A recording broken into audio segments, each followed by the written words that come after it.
Now I want to turn our attention to the last segment where we talk about Tradespoon tools and volatility. And Joe, what do you see in volatility now? Well, one of the coolest tools that you've brought to light lately has been the seasonality tool.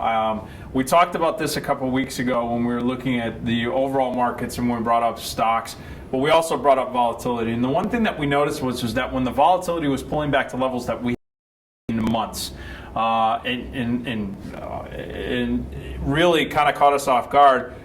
The one thing is when we looked at the seasonality chart, we saw that it was pricing in the cycles or the seasonality was showing that there's a potential of a spike.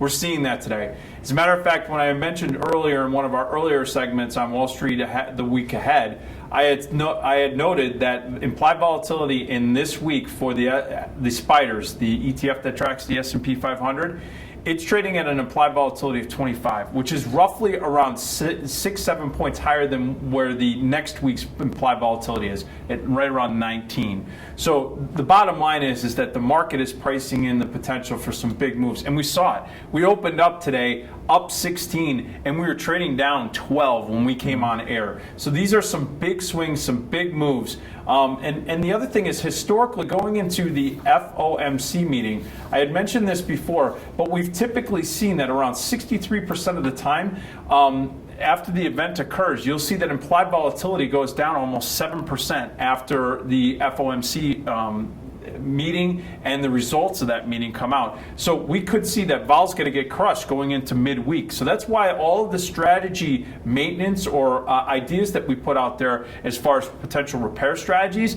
you want to look at that on the Monday and Tuesday going into these binary events, because then vol's going to start to get crushed, as we call it here in the industry.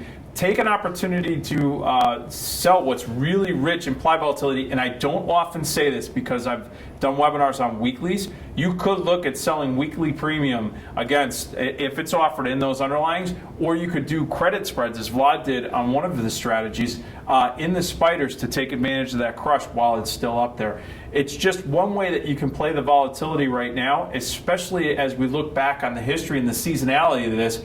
We can see on the seasonality chart that's right up there, once we get to these levels, and you can see that vol is bouncing right now, it's going to be a short-lived period going into the end of the month. It's going to get crushed then. You see that green line drop off dramatically.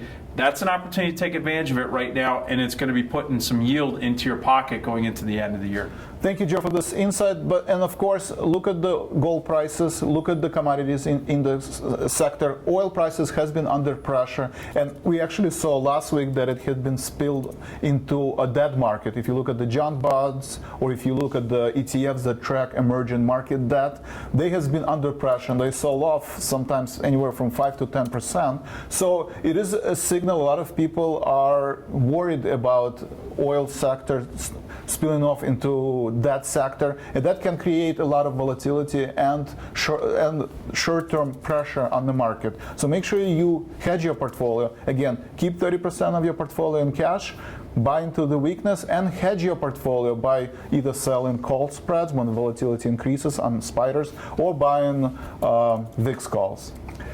Joe, thank you for being on our show.